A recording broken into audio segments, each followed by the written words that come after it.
Thank you for spending a little time here with this story. Before we begin, please take a moment to like, comment, share, and subscribe if stories like this mean something to you. It truly helps this growing channel reach more listeners. Today's story begins at Pine Ridge Shelter, where one human opens a door for 42 forgotten alien elders and discovers that sometimes a name can become the strongest proof of all. Now, let's step into the story. The first snow of the season had not reached the valley yet, but Jonah Hayes could smell it in the wind. At Pine Ridge Shelter, high on the eastern side of the mountain range, cold always arrived before the clouds did. It moved through the pine trees first, touched the metal railings, and crept under the loading doors before dawn. Jonah knew every sound the shelter made. He knew the deep hum of healthy water pumps. He knew the sharper buzz that meant a pressure valve needed attention. He knew which hallway lights flickered after a hard freeze, and which storage doors had to be pulled twice before they sealed right. That was why he was walking the lower corridor long after most of his staff had gone to the break room. He was not a soldier. He was not a councilman. He was not the kind of man who looked comfortable in front of camera. Jonah Hayes was the chief architect and field director of Pine Ridge Shelter, one of Earth's emergency refuge sites built for floods, fires, quakes, and storms that moved faster than people could run. He had designed the place after seeing too many old shelters fail in small, cruel ways. He remembered doors too narrow for stretchers, beds too high for the elderly, and signs written for officials instead of frightened families. Jonah had learned early that disaster did not always kill with violence. Sometimes it killed with delay. Sometimes it killed with a locked door, a missing name, or a list that placed the weakest person last. He stopped at the North Ward and checked the low beds by hand. Each one had a folded blanket at the foot, a clean cup on the side shelf, and a light switch low enough for a child or an old person to reach. Maya Lin, the night medical lead, watched him from the doorway. "You know the inspection was yesterday, right?" she asked. Jonah looked up. The storm does not care about yesterday. Maya smiled because she had heard that answer before. She was a small woman with tired eyes and a voice that could calm a room faster than medicine. She had been at Pine Ridge for 6 years, long enough to know that Jonah's habits were not anxiety. They were memory. "The water crew says the reserve line is stable," she said. "I heard the south pump change pitch." "You heard that from the corridor?" "Barely." "Jonah, normal people do not hear pipes breathe." He closed the tool and slipped it back into his pocket. "Normal people do not build shelters." Maya shook her head, but she followed him anyway. The control room sat behind 2 glass doors near the center of the building. From there, Pine Ridge could monitor weather, road closures, power use, water flow, air quality, and emergency signals from every valley road. Since Earth had joined the wider rescue network, the same room also received distress calls from ships, stations, and small colonies near the edge of human space. Most of those signals never came here. Pine Ridge was a ground shelter, not a port. That night, the signal came through the shelter's own emergency net. It began as a low pulse in the speakers. It was not an alarm or a siren, just a broken tone repeating under the sound of the wind. The technician on duty, Luis Ortega, sat forward in his chair. "That is not weather traffic." Jonah stepped behind him. "Source: low orbit. Very weak. It is bleeding through the civil rescue band.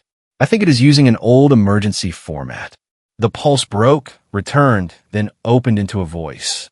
The translator took several seconds to find shape in it. The words came out thin and rough, like someone speaking through dust. "This is the vessel Luma's Rest. We request permission to descend. We carry no weapons. We carry no claim against Earth. We request ground under light. We request witnesses for our names." Maya stopped beside Jonah. Luis looked back. Did it say witnesses for names? Jonah leaned closer to the speaker. Open response. Plain language. Luis Nareth. Jonah touched the console. "Luma's Rest. This is Pine Ridge Shelter on Earth. My name is Jonah Hayes. We hear you. How many are aboard?" Static moved like rain across the room. Then the voice returned. 42 living. 6 passed during transit. All elders. Life support failing. We do not request settlement. We do not request return. We request a place where our names will not be thrown away. No one in the control room spoke. Jonah looked at the orbital readout. The vessel was descending badly, not by plan, but by exhaustion. Its power curve was dropping. Its heat shield showed damage in 3 places. It was too weak to climb back out, too unstable to wait for a distant committee, too full of living people to be treated like wreckage.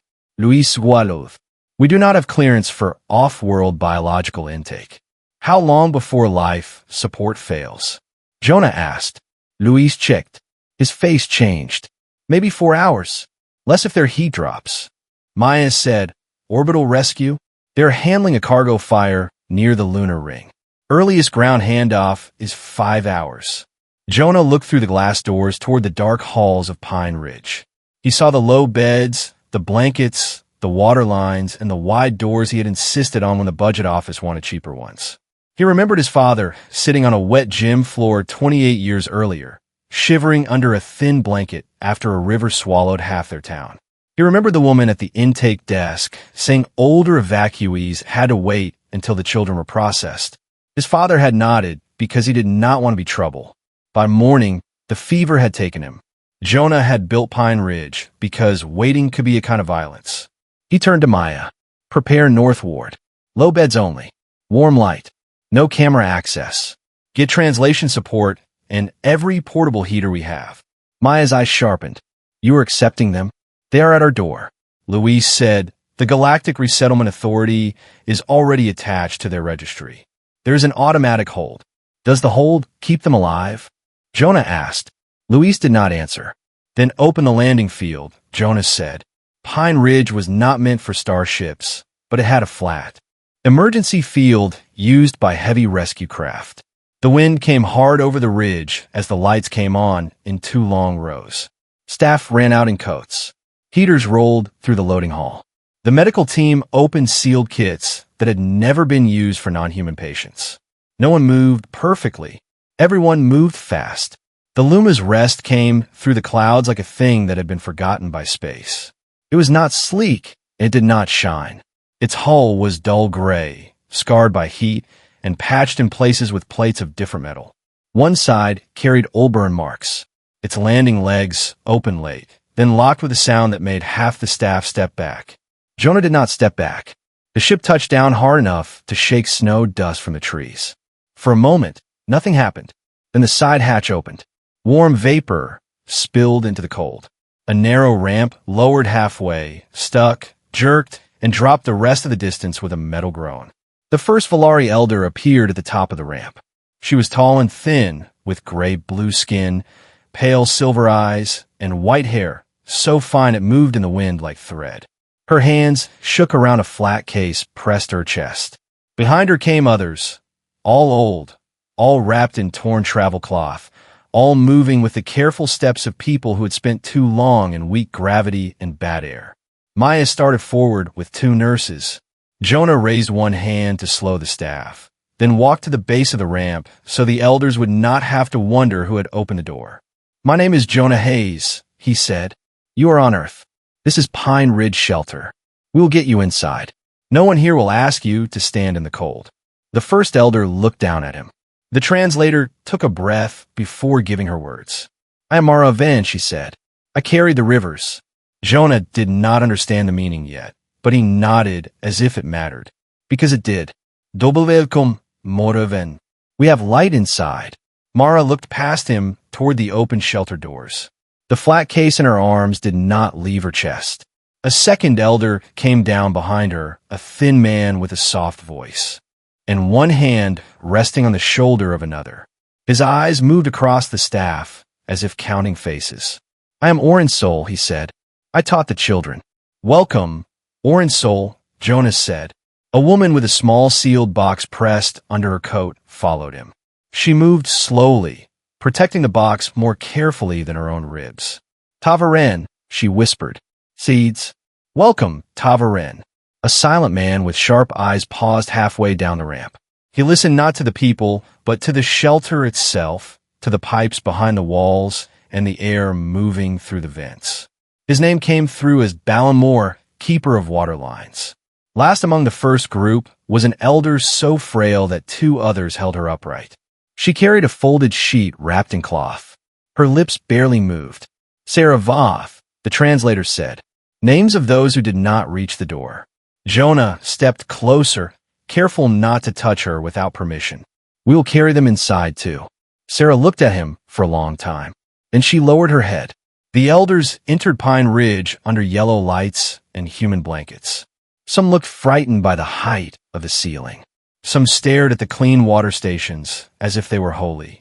One elder wept when a nurse offered him a cup and waited until his hands were steady enough to hold it.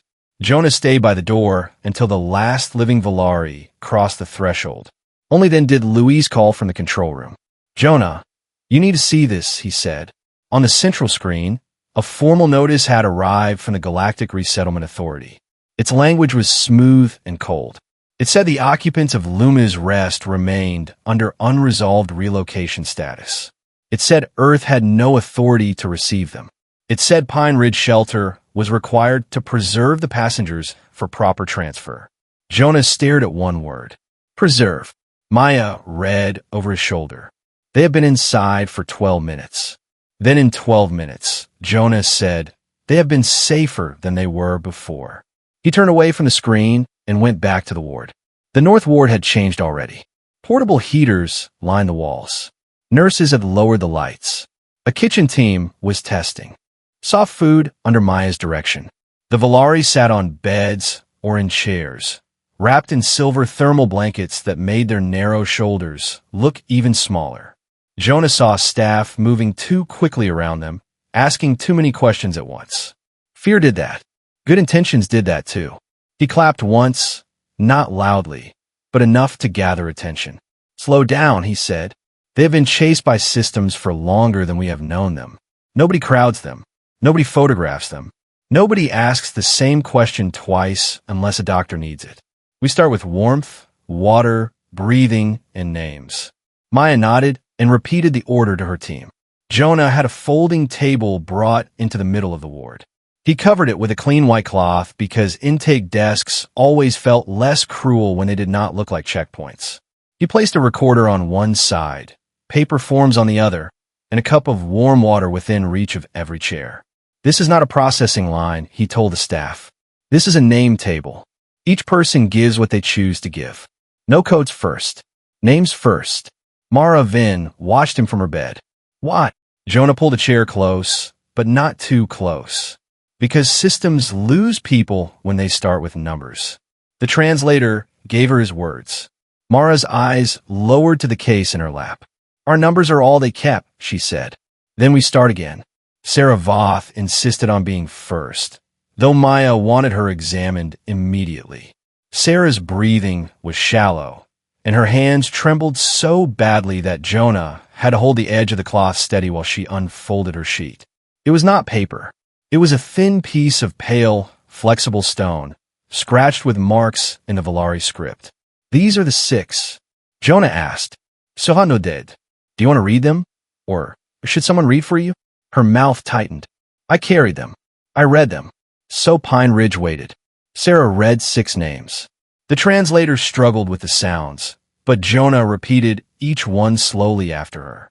Maya repeated them after Jonah. Luis recorded them twice. When Sarah finished, she leaned back as if she had carried a body across a river and finally set it down. Only then did she give her own name. One by one, the Velari came to the table. Mara Vin gave her name, then opened her flat case. Inside was a hand-drawn map covered in blue lines. She touched one line with a finger that shook from cold and age. Avon Row, she said. The translator paused. River name not found. Mara's face changed. Jonah looked at the machine, then at her. It does not have to find it for us to write it.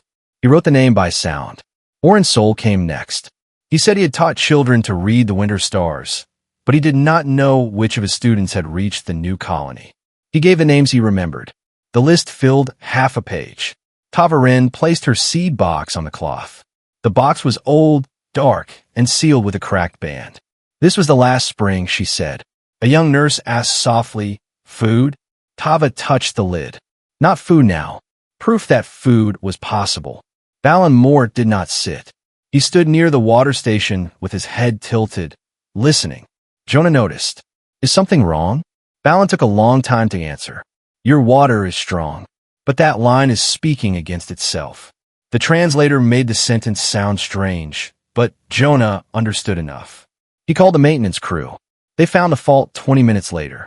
A pressure valve in the mineral adjustment line had begun to stick. It had not failed yet, but if it had, the modified water being prepared for the Velari could have carried the wrong mineral low by morning. The crew chief stared at Balin with new respect. Balin only lowered himself into a chair, exhausted by the effort. Jonah brought him water.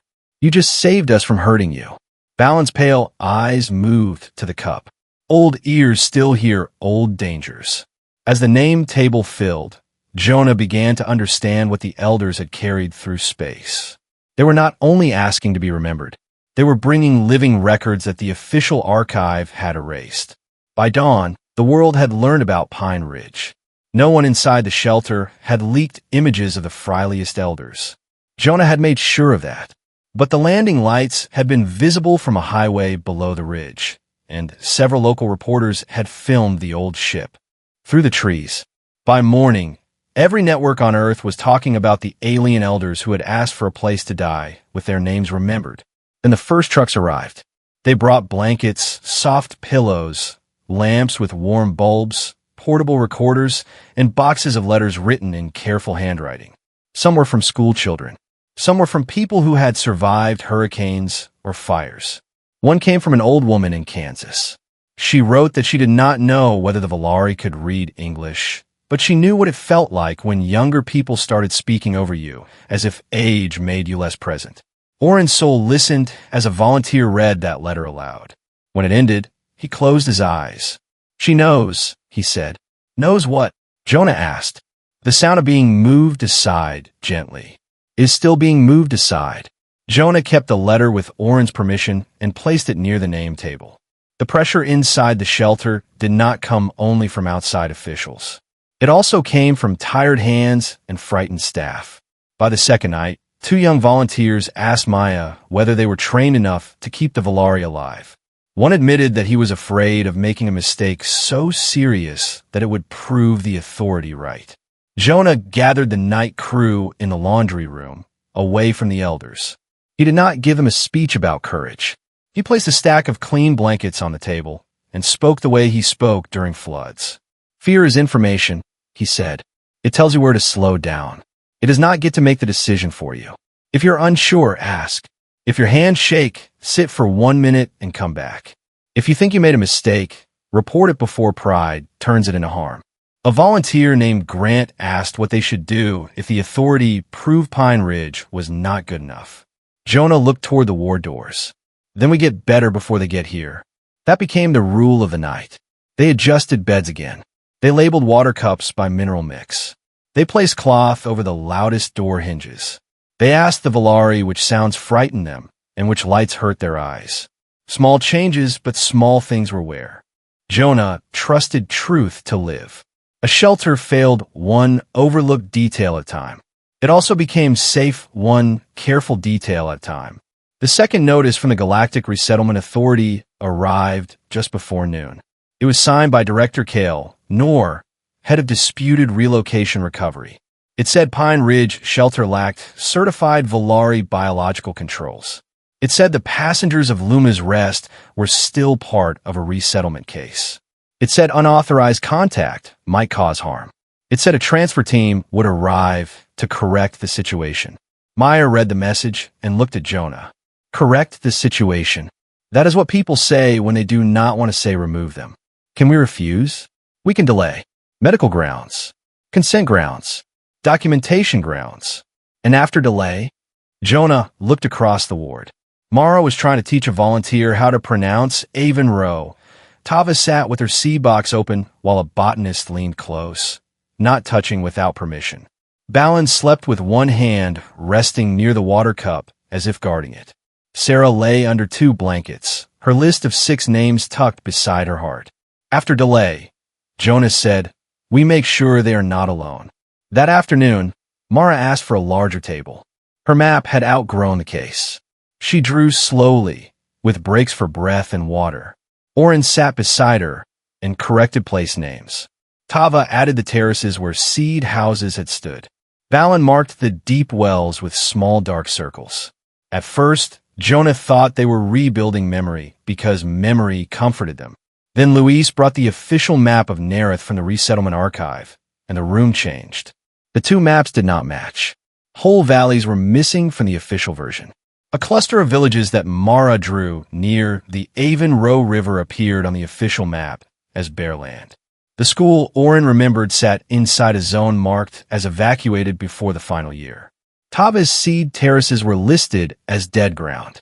Jonah did not jump to conclusions. He had seen bad records before. Flood maps with old roads. Fire routes that ignored new houses. Disaster plans built by people who never walked the land. But this was not one error. It was a pattern. Mara, he said carefully, when did you leave Nareth? After the third dry siren, she said. The records say your valley was empty before the second. Oren's head lifted. No, I taught after the second. The children were frightened because the sky monitors came low. We sang to keep them from listening to the engines. Do you remember their names? Oren looked hurt by the question, as if remembering children were the last duty he would ever release. Yes, he said. Of course. They compared his list to the evacuation records. Several names were missing. They were not marked dead, transferred, or refused. They were just missing. Oren sat very still when Luis explained it. If a child is not on the list, Oren asked, does the galaxy think the child was never born? No one answered quickly enough. Jonah sat beside him. Not as someone remembers. Oren looked at him. Memory is weak evidence to those who did not want to hear it. Then we make it stronger. Tava's seeds became the next piece. The botanist, a patient woman named Ellen Park, ran a non-invasive scan of the seed shells. The analysis was simple enough for Jonah to understand. The mineral pattern in the dust around the seeds showed water movement from the old terraces. Not ancient water. Recent water, from a year after the official report claimed the land could no longer sustain crops. Tava listened to the explanation without triumph. I told them, she said, at the loading gate. I told them the terraces still held. They said old hands feel old seasons. They said I wanted to remember green where there was none. Jonah felt something cold move through him that had nothing to do with the weather. Valen's wells told the same story. He could no longer read small screens, so Jonah printed the official water report in large dark letters. Valen traced the lines with one finger, then shook his head. This report closes the lower wells before the upper wells failed. No keeper would do that. It would starve the valley first. Could it be a mistake? Luis asked. Valen looked at him with tired patience. A mistake happens in one well. A lie moves in order. The shadow behind the lie had a name. Heliox Combine had received deep extraction rights across the old water regions of Nareth after the relocation. The contracts were not secret, but they were buried under layers of approved language. The land had been labeled empty, unstable, and unfit for return. Once that label held, the mining rights opened. If no villages were officially there, then no one had to ask what happened to the people before the digging began. The elders were not dangerous because they were strong. They were dangerous because they remembered where people had lived.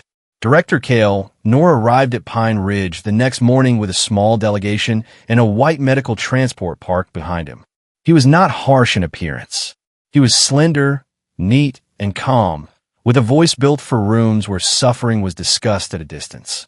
He greeted Jonah by name and thanked Earth for its temporary concern. Jonah heard one word clearly. Temporary. They stood outside the shelter doors while the wind moved between them. Director Nor, Jonah said, the Velari are receiving care. Several are unstable. No one will be moved today. Kale Nor smiled with controlled regret.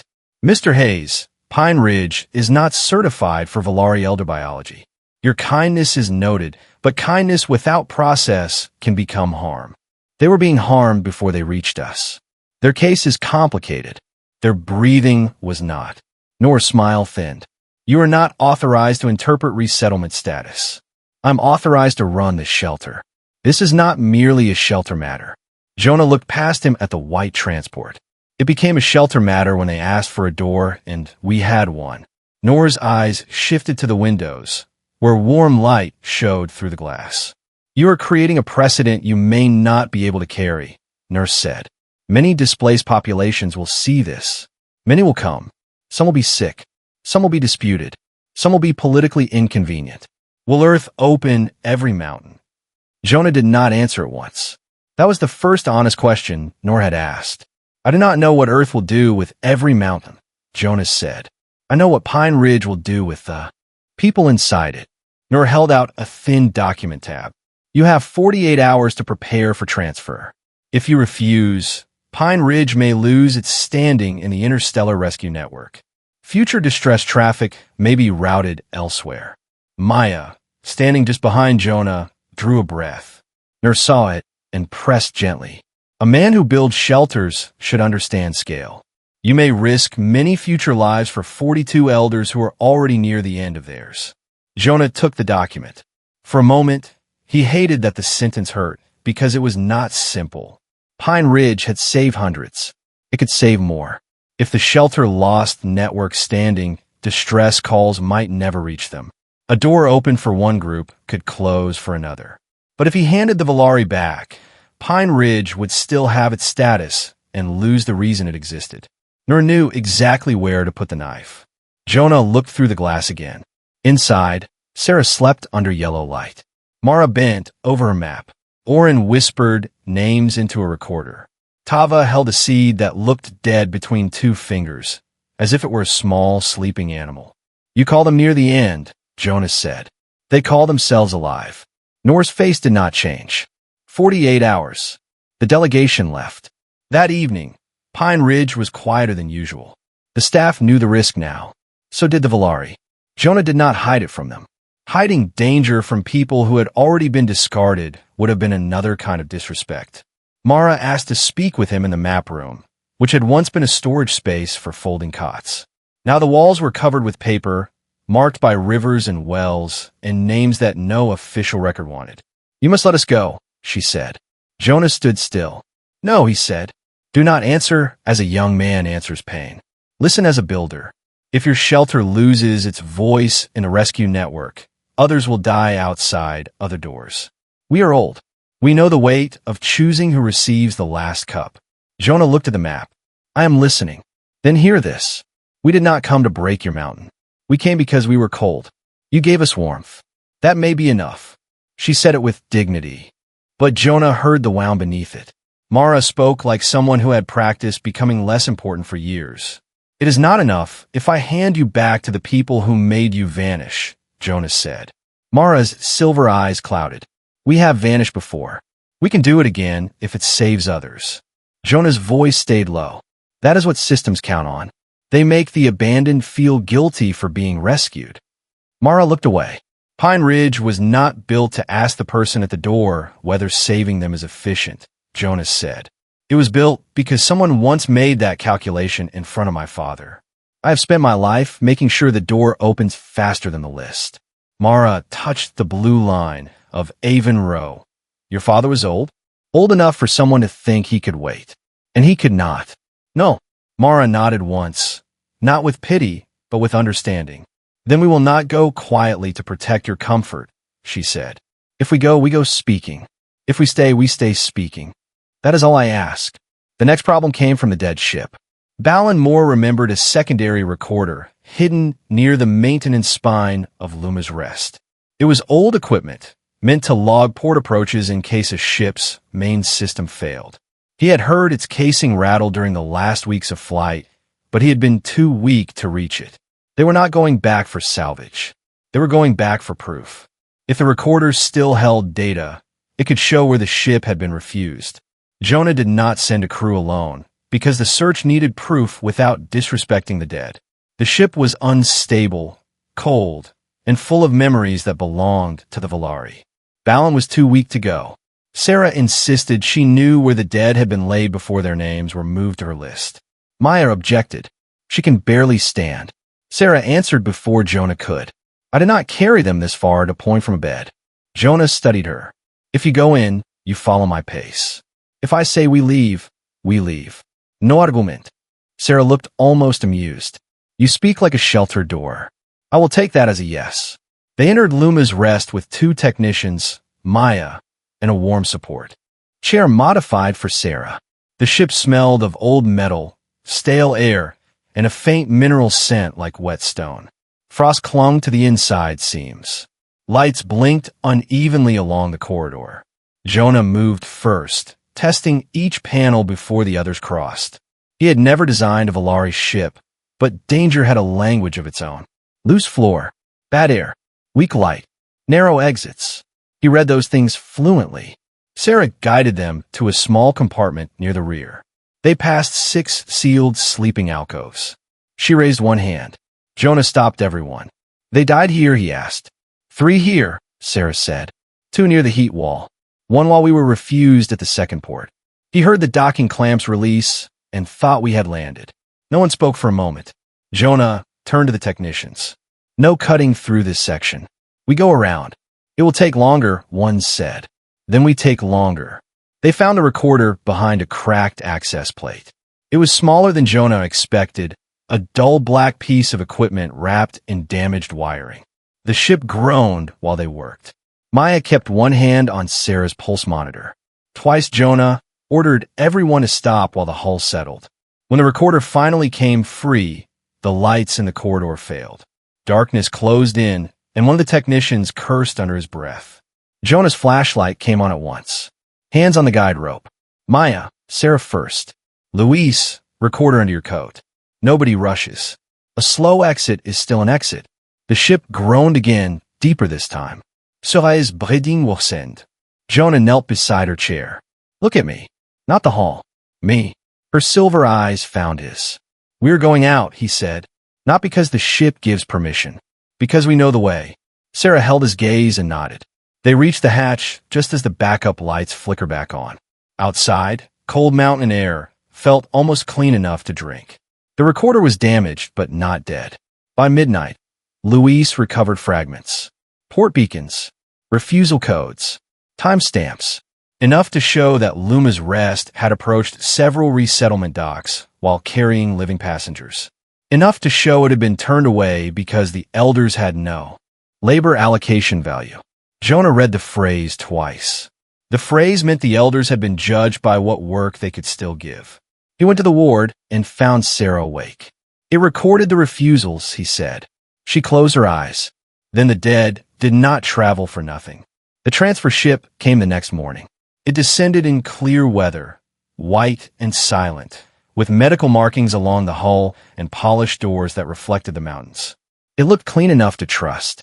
That made Jonah dislike it more. Director Kale, Nor stepped out with a transfer team and 2 observers from the Galactic Council. The observers did not approach at first. They stood behind Nor, wrapped in formal coats, their faces carefully neutral. News crews gathered beyond the security line. Earth authorities watched from the road. Volunteers stood near the shelter wall, holding boxes of blankets they no longer knew where to put. Jonah met Nor at the entrance. The 48 hours have passed, Nor said. We will begin transfer now. No, Jonah said. Nor sighed, as if disappointed by a child. Mr. Hayes, do not turn care into obstruction. Do not turn removal into care. These elders are not citizens of Earth. Their relocation status belongs to the authority. Jonah opened the folder in his hand. Their bodies belong to themselves. Their names belong to themselves. Their memories belong to themselves. They do not belong to your file. Nor's voice cooled. You are risking your shelter. I know. You are risking future rescues. I know. And for what? A symbolic stand. Jonah looked back at Pine Ridge. The main doors began to open. Warm light poured onto the cold concrete. Inside, the Velari elders were seated in rows, not as prisoners, not as patients on display, but as witnesses who had chosen to be seen. Staff stood behind them. No one touched them. No one posed them. Each elder held a board made from plain shelter material. Their boards carried a name, a work, a birthplace, and one thing remembered. Mara Vin held her map of the hidden water lines. Orin Soul held the names of his students. Tavarin held the seed box, open at last. Balin more held the diagram of wells marked in a hand too steady for his age. Sarah Voth sat in the center under a blanket, her list resting on her lap. Nor's face tightened.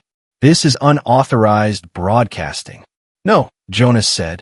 This is intake. We are recording who is inside this shelter. Shut it down. I will not. The live feed had begun as a local Earth stream. Then other networks picked it up. Then the galactic channels could not ignore it. The image moved outward faster than any official notice could contain. For the first time, the Velari elders were not an unresolved population category. They were faces under warm light. Jonah stepped to the side, not in front of them. Mara spoke first. Her voice shook, but the translator carried it. I am Maraven. I carried the rivers of Nareth. This is Avonrow. It is not on your map, because your map was made after you removed the people who spoke its name. A few staff members looked back at the official map on the side screen. The blank spaces no longer looked empty. They looked like wounds. Orin lifted his board. I am Orin Soul. I taught children in the Valley of Vey. These are their names. Some do not appear in your evacuation record. I ask where a child goes when a list refuses to hold him. Someone outside the shelter began to cry, but Jonah did not look away from the elders. Tava held up one small seed. I am Tavarin. This seed grew after the land was declared dead. I do not ask you to eat from it. I ask you to stop saying nothing lived where you wish to dig. Balin's voice was low. I am Balin Moore. I kept the wells. A well does not lie when it runs. A report lies when it says the water stopped before the people were moved. Nurse stepped toward Jonah. This is enough. Sarah raised her hand. The ward fell silent. Jonah moved to her side. Do you want to speak? Names, she said. Maya checked the monitor and whispered, only if she can sit back after. Sarah heard her. I've been sitting back for months.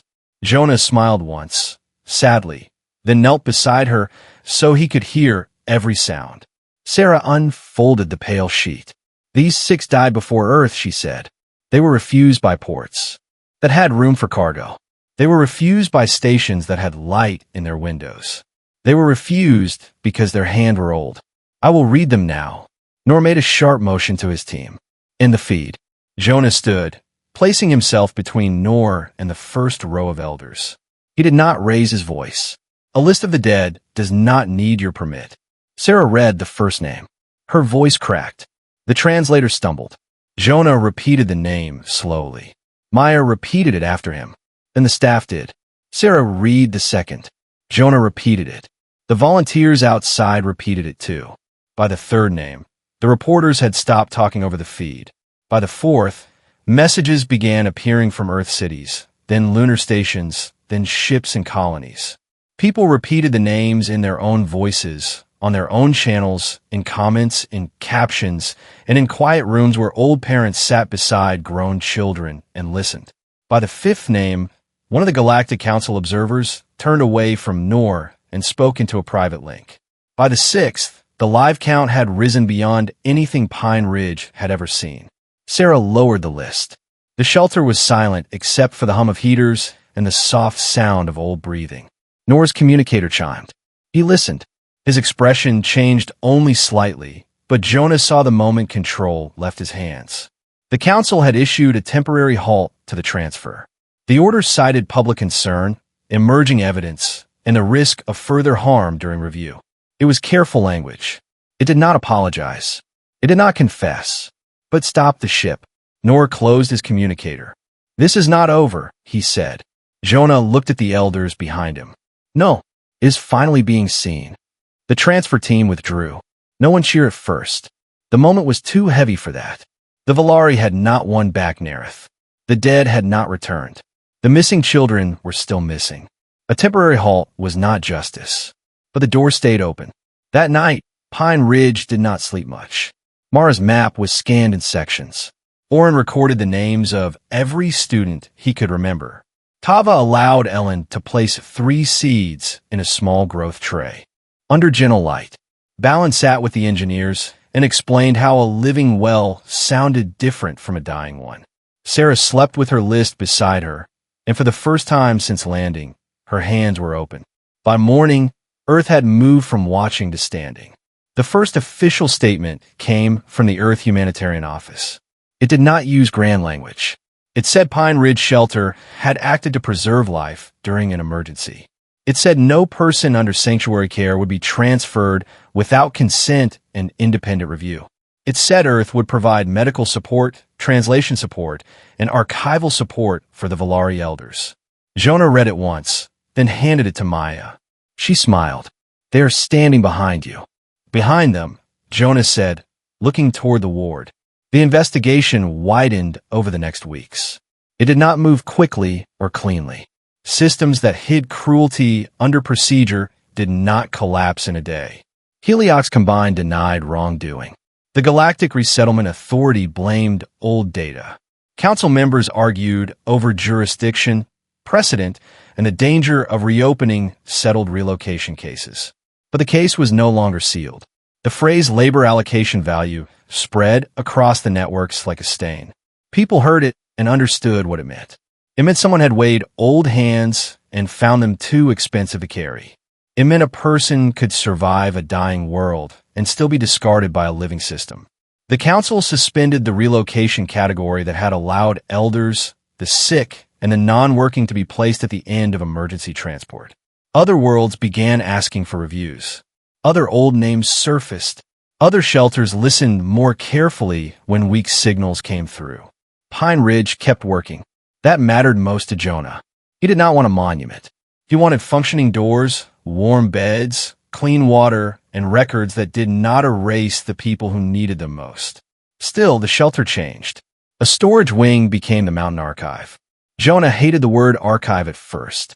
It sounded too much like a place where living things were boxed away. Mara corrected him. An archive is not a grave if someone comes to. "Listen," she said. So the Mountain Archive was built like a listening room. There were soft chairs, low tables, large print labels, recording booths with warm lights, and walls where maps could be touched. No visitor was allowed to photograph an elder without consent. No network could buy exclusive access. No official could remove a testimony without a copy remaining on Earth. The Velari decided when to speak and when to rest. Mara completed the map of Avon Row and the lower wells. Her lines were scanned, but the original stayed with her. Tava's seeds did not all live, but two opened under Earth light. Their first shoots were pale and fragile, and she laughed when she saw them because she had expected grief and found work. Balin trained 3 young engineers to hear the difference between clean flow and hidden strain. Oren began sitting with children from the valley schools once a week, teaching them the old star song in a voice that grew stronger when they sang back. Sarah lived 19 days after the transfer order failed. She did not recover. No one pretended she would. Pine Ridge was a shelter, not a miracle machine. But she was warm. She was known. The 6 names she had carried were recorded in her voice, Jonah's voice, Maya's voice, and the voices of every Velari who wished to repeat them. On her last morning, snow finally came to the mountain. Jonah stood by her bed while Maya adjusted the blanket. Mara sat on one side. Oren sat on the other. Sarah's eyes opened when the room brightened with reflected white. "Is that ash?" she whispered. "Snow," Jonah said. "Frozen water. It falls soft when the air is cold enough." Sarah seemed to think about that. "Water that does not leave," she said. "For a while." "Good." Her hand moved toward the list, but she did not have strength to lift it. Jonah placed it under her fingers. "They are recorded," he said. "So are you." Sarah looked at him, and for once the translator needed no time. "Doorkeeper," she said. Then she closed her eyes. After she passed, Jonah did not allow the death record to be filed under passenger loss. He entered her full name. Sohavot, keeper the last 6. Born near the East Stone Road of Nareth. Died at Pine Ridge Shelter on Earth, under snow with witnesses. Maya read the entry and said nothing. She only placed one hand on Jonah's shoulder. The first public gathering of the Mountain Archive was not large. Jonah refused a stage. Mara refused official robes. Oren said children should be allowed to sit on the floor if the adults planned to talk too long. So the gathering happened in the listening room, with snow against the windows and warm light on the maps. A girl from a nearby town sat beside Oren. Her name was Lena Park.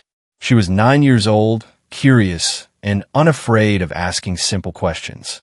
She pointed to the thick blue line on Mara's map. "What is that river called?" Lena asked. Oren looked to Mara. Mara nodded. "Avon Row," Oren said. Lena tried to repeat it. She made the first sound too hard. Oren smiled. "Softer, like water under stone." She tried again. This time, the name came out right. Avon Row. Across the room, Mara covered her mouth with both hands. Tava bowed her head. Balin closed his eyes. Jonah stood in the doorway, where he could see the children, the elders, the maps, the seed tray, the snow, and the open hall beyond them. The river had not returned to Nareth. The missing children had not walked through the door. The galaxy had not become kind overnight. But the name of a river erased from every official map had crossed into the voice of a child on Earth. That was not everything, but it was not nothing. Jonah looked down the corridor toward the main entrance of Pine Ridge Shelter. The doors were closed against the snow, but they were not locked. He thought of his father on the wet gym floor. He thought of Sarah under warm blankets. He thought of every weak signal that might still be traveling through the dark, looking for one place where a name would be held instead of thrown away. Maya came to stand beside him. "You okay?" she asked. Jonah watched Lena say, "Avon Row one more time, softer and better than before." "No," he said, "but the door is working." Maya followed his gaze and understood. Pine Ridge had been built to keep bodies alive through the cold. Now it had learned to keep memory alive, too. Humanity did not save the Velari because they were useful, strong, or profitable. Earth opened a shelter because old hands still deserved warmth, old voices still deserved to be heard, and no life became worthless simply because it had grown tired. Outside, the snow kept falling. Inside, an old river lived again in a child's voice. By the end, the Velari were not saved because they could still build cities, serve governments, or make the galaxy richer. They were saved because Jonah Hayes opened a door when every other system had closed one. And maybe that is what made Earth different. Not power, not pride, not perfect laws, just the quiet decision to look at the forgotten and say, "You still matter." In a galaxy that measured life by usefulness, humanity chose to remember names. And sometimes that is the first step toward justice. Thank you so much for listening to this story. If it touched your heart, please take a moment to like this video, leave a comment, and share it with someone who might enjoy meaningful science fiction stories like this one. And if you would like to hear more stories about humanity standing beside the forgotten, the abandoned, and the ones the galaxy tried to erase, please subscribe to the channel. Your support helps this channel keep growing. It also helps me bring you more emotional, thoughtful, and hopeful science fiction stories. Until the next story, thank you for being here. And remember, sometimes the smallest door opened in kindness can become the last sanctuary in the universe.